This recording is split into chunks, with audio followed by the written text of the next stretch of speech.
चलिए अपन लोग स्टार्ट करेंगे cell the unit of life. इसमें मैंने आप लोगों को समझाया था कि जो सेल के बारे में बताया था कि all the living organisms are composed of cell.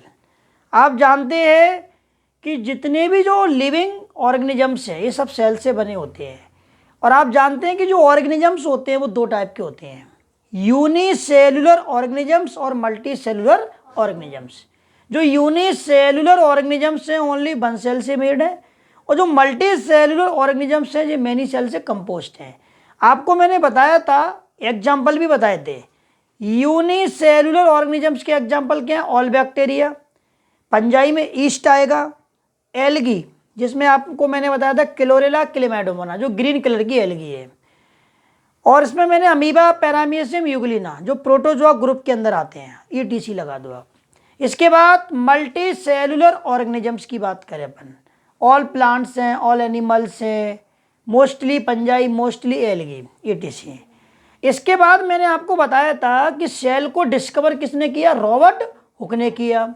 और कब किया? 1665 में, 1665 में। और किससे किया था भैया? कॉर्क।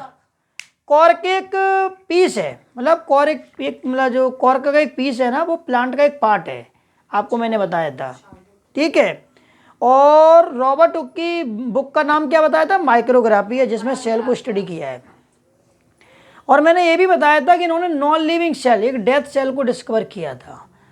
एक्चुअली में देखा जाए तो इन्होंने प्लांट सेल को डिस्कवर किया था, ये भी मैंने आपको बताया था, ठीक है।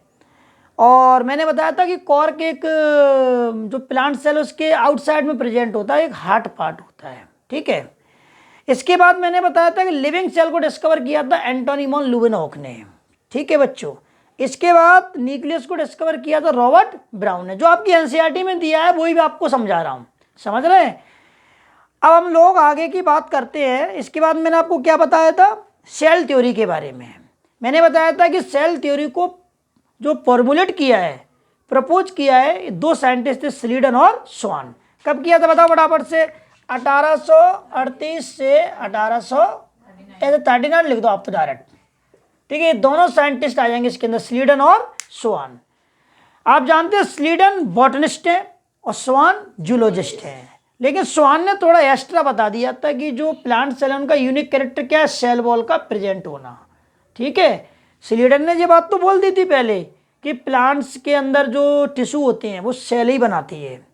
और आप जानते हैं कि उन्होंने बहुत सारे प्लांट्स को स्टडी किया और बताया कि भाई प्लांट डिफरेंट टाइप की सेल से बने होते हैं। और जो स्वान है इन्होंने भी ये बात बोला था, क्या बोला था? कि जो बहुत सारे एनिमल्स को स्टडी किया, इन्होंने भी कहा कि एनिमल्स भी भाई सेल से बने होते हैं। इन्होंने एक बात और बोला कि जो सेल होती है इसके बाहर एक आउटसाइड में एक वेरी थिन लेयर मिलती है, पतली झिल्ली मिलती है, उसको बोलते हैं प्लाज्मा मेम्ब्रेन या सेल मेम्ब्रेन। और इन्होंने प्लांट सेल के अंदर एक सेल वॉल कोर बता दिया। वैसे ये बात किसको बताना था? स्लीडन को, लेकिन कौन बता रहे हैं? स्वान। एडवांस थोड़ा साइंटिस्ट थे स्वान ने। फिर जो हाइपोथेसिस उसको प्रपोज किया और उन्होंने कहा कि चाहे प्लांट की बॉडी हो चाहे एनिमल की बॉडी हो, सेल से बनी है और प्रोडक्ट ऑफ सेल, सेल के उत्पाद से बनी है।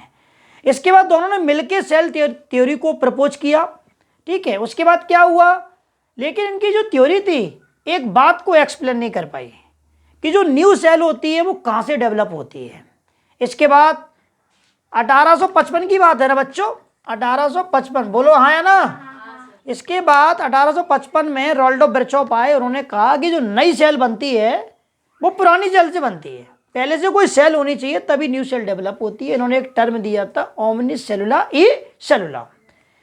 इन्होंने मतलब स्लीडन स्वान की थ्योरी को थोड़ी मॉडिफाई किया और उसमें थोड़ा सा एक पॉइंट और जोड़ दिया, जो कि मैंने आपको लिखवा दिया, ठीक है। दिमाग में रखना बच्चों। इसके बाद मैंने आपको बताया था सेल का ओवरव्यू। तो मैंने बताया था कि जो ओनियन सेल है वो एक प्लांट सेल है, इसे एटिपिकल प्लांट सेल भी कहते हैं क्योंकि इसमें स्पष्टता रूप से सेल वॉल प्रेजेंट होती है, वो आउटसाइड में प्रेजेंट होती है, और इसके नीचे कौन होती है? सेल मेम्ब्रेन होती है। मैंने बताया था कि दो टाइप की सेल होती है प्यारे बच्चों, एक प्रोकैरियोटिक सेल और यूकैरियोटिक सेल। बताइए प्रोकैरियोटिक सेल में, जैसे मैं आपको डायग्राम बताऊं, जरा देखो, जरा इधर देखते जाओ आराम आराम से, ज्यादा वो नहीं, देखो इधर ये प्रोकैरियोटिक सेल बना रहा हूं बच्चों में। कौन सी सेल बना रहा हूं? ये प्रोकैरियोटिक सेल। और इधर कौन सी बना रहा हूं? Eukaryotic cell. वैसे तो आप इसको भी पढ़ेंगे, डिटेल से पढ़ेंगे भी तो अपन इसको, ठीक है। देखो ये यूकैरियोटिक सेल है। यूकैरियोटिक सेल के पास न्यूक्लियस प्रेजेंट होता है, लेकिन उसके पास न्यूक्लियर मेम्ब्रेन भी होती है। यूकैरियोटिक सेल के पास न्यूक्लियस है और न्यूक्लियर मेम्ब्रेन भी है, जो न्यूक्लियर पोर होते हैं बच्चों, ठीक है। इसको कहेंगे तो क्या बोलेंगे? Outer nuclear membrane. इसे क्या बोलेंगे? Inner nuclear membrane. और दोनों को मिला के क्या बोलेंगे? बोलो फटाफट। Nucleus membrane. इसमें एक स्ट्रक्चर होती है, इसे बोलते हैं न्यूक्लियोलस। इसमें फ्लूइड भरा होता है, इसे बोलते हैं nucleus plasma.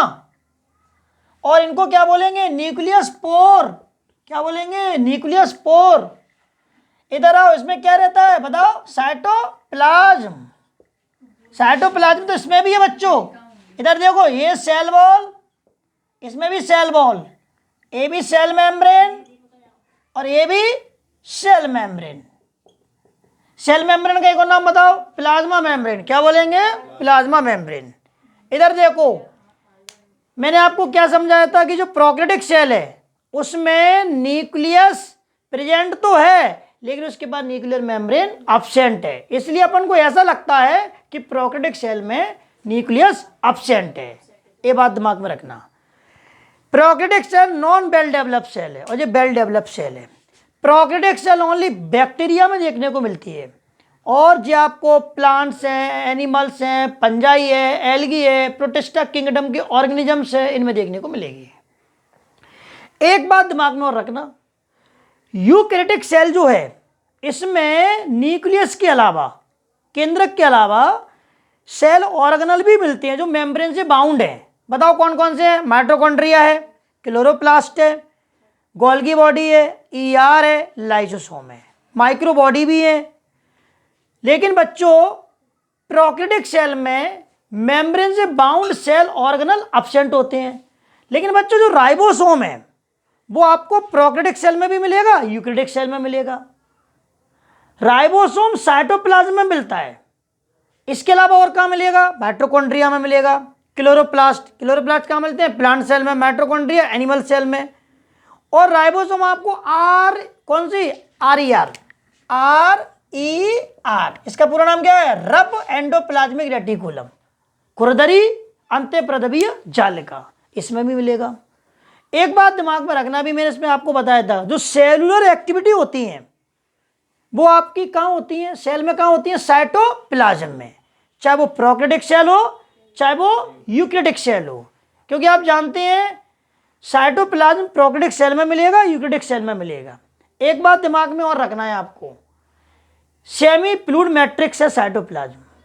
Various chemical reaction जो हो रही हैं वो साइटोप्लाज्म में ही होती हैं। इसलिए लिविंग स्टेट जो है सेल की, लिविंग स्टेट है वो सेल की, वो क्या है? क्योंकि उनके अंदर वेरियस केमिकल रिएक्शन हो रही हैं, साइटोप्लाज्म में होती हैं। समझ रहे बात को? तो दिमाग में रखना ये बात, ठीक है। जिसमें मैंने आपको एनसीईआरटी में बताया था कि सेंट्रियोल एनिमल सेल में होते हैं जो सेल डिवीजन में हेल्प करते हैं। प्लांट सेल में प्लांट सेल में सेंट्रियोल एब्सेंट होते हैं।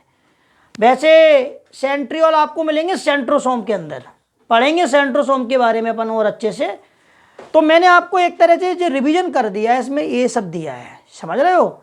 और बस इसके बाद हम लोग प्रोकैरियोटिक और यूकैरियोटिक सेल पढ़ेंगे, सेल का शेप, साइज, समझ रहे हो। और उसके बाद हम plant cell, animal cell, prokaryotic cell, eukaryotic cell, ये सारी चीज़ें समझेंगे।